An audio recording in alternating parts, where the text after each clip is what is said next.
Hispanics make up Houston's largest student population, but have the lowest college enrollment and college completion rates of any racial or ethnic group.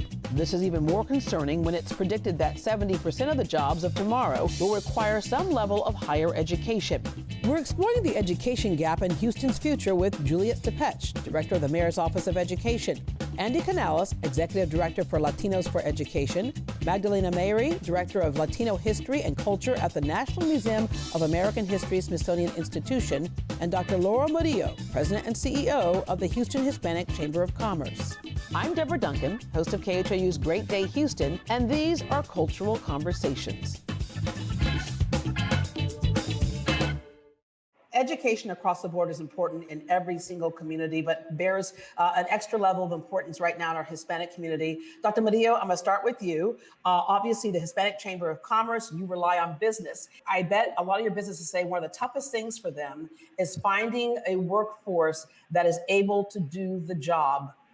Well, for Houston to do well and continue to succeed, we must make sure that we have people who are trained, educated, and ready to take the jobs of the future. And so we all need to do our part, and especially even as parents, is looking at careers that are careers of the future, not just of today. We have a large city with many corporations that are headquartered here and are looking for people to be part of those teams. And certainly, as we talk about education, if we look at the sheer numbers of Latinos in our city, we must also realize the demographics of Latinos are impressive.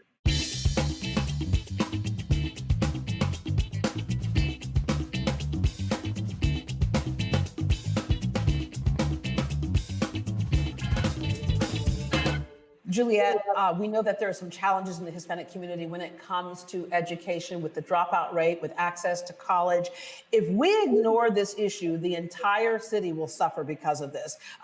Connect the dots for us on that.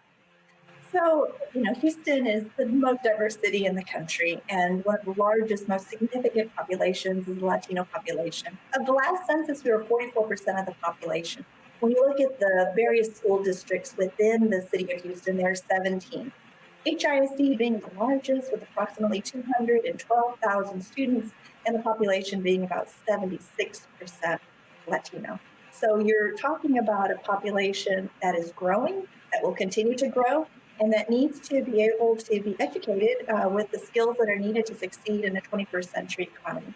The days of good paying high-wage labor jobs are no longer here. As Professor Kleinberg has talked to us multiple times, the new economy is demanding more education. And so that includes an associate's degree as being the critical, first level of education that is so critically required for folks to be able to succeed in this economy. And we see that the Latino community is not keeping pace, or at least the school system is not keeping pace with the requirements to be able to upskill and educate our Latino children appropriately. Let's take a look at education by the numbers. In the U.S., almost 41% of Hispanic adults ages 25 and older had at least some college experience in 2018. That number was up from 36% in 2010. Those with bachelor's degrees or higher also increased during this period from 13% to 17%.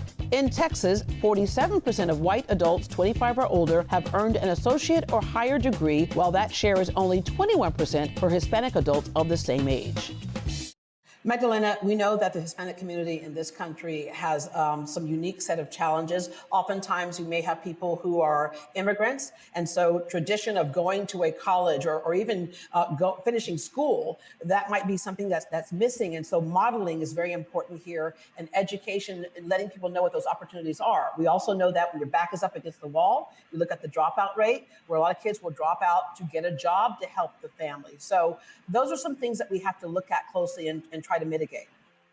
I think it's equally important to address your question, Deborah, to train our students on social studies and really incorporate civics. We need to make them stronger advocates for themselves, for their communities, and truly teaching civics and social studies and bringing history in connections with their personal stories as immigrants or children of immigrants is really critical. Andy, I have a friend who came here from Mexico. He said he would write his name as an X because he couldn't even write. He said he was not literate in Spanish or English. And then one day he woke up and thought, wait a minute, I'm here. I have opportunities. And because of some city programs, he was able to go to college, become a chef. And today, both of his kids are college graduates. So Latinos for Education, that's part of what you all do too, is to make sure people understand what the value of that education is. Yeah, absolutely. And I think, something that's really important for us is to ensure that Latinos have a voice at the decision-making table. Across the greater Houston region, over half of the students are Latino, yet less than 10% of the leaders that are making decisions in the education sector are Latino. So one of the things that we do at Latinos for Education is train more Latino leaders, both from the private sector and across the education sector, to be more meaningfully involved in the education sector. We believe that meaningful representation matters, and if we're able to bring that perspective, such as the one that you just shared from one of your friends, we're going to be able to create solutions that are going to be even more effective, not just for Latino students, but for all students across the greater Houston region. Yeah. So you have that up on your sign, con ganas. So what are some of the specific things that you are making sure that kids know and their families know? Yeah, one of the things that we did at Latinos for Education the last couple months is surveyed and convened over 400 Latino multi-sector leaders, school leaders, and teachers, and along with Spanish-speaking low-income families. And we asked 4 open-ended questions. One of them, which included, how is COVID-19 impacting your child, your children's education, and your family? And one of the things that we found surprising was that nearly half of the parents wrote stories describing how their children's mental health has been deteriorating or declining in the last couple of months as a result of the pandemic. We found this a little bit surprising because typically talking about mental health has been taboo in the Latino community. And so what's been important for us in messaging to our parents, to our students, and to our community is, one, being just reassuring folks that it's okay to talk about mental health and to be vulnerable and talking about the issues that are impacting us during this time. And 2, letting them know about the wide range of resources that are available for their support in our community, but they may often not be aware about because of language barrier, et cetera. So delivering that information to them has been critical for us.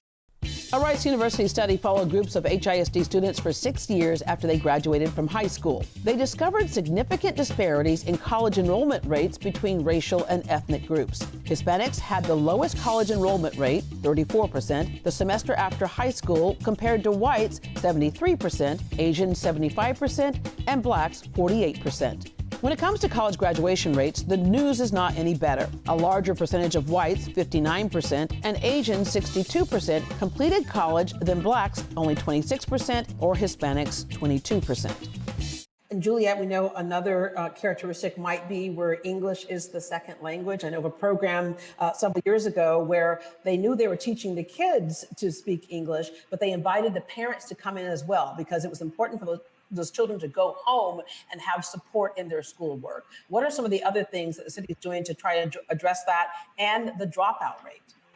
So, it's critical that we look at the holistic perspective of the child in terms of trying to use the platform of the mayor and the city of Houston as a connector for our school system.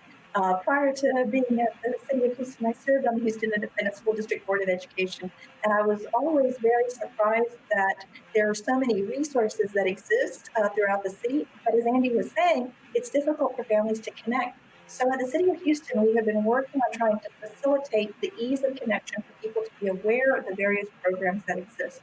Whether it's programs on adult literacy that are available via the Houston Public Library system, or options that we have available via the Mayor's Office of Education. It's creating a clearinghouse of low-cost, no-cost resources that are more easily accessible to our community, and also enhancing the ability to communicate, collaborate, and coordinate, making sure that our businesses that are supporting our local schools, our government are aware of what's happening with our families and communities, having this dialogue so we can create programs that are more responsive and more sensitive and culturally aware, and always being aware of the understanding and the needs of the importance to have things in multiple languages. And that's one of the reasons why filling out the census was so important. Absolutely. And it was controversial, but it's out there, and I think most people have filled it in. One line at the national level that I like to add, Deborah, is that Latinos have 41 of the 60 millions that we are here in the nation, 41% have a college degree. So I think that's also promising to see how those numbers are going up.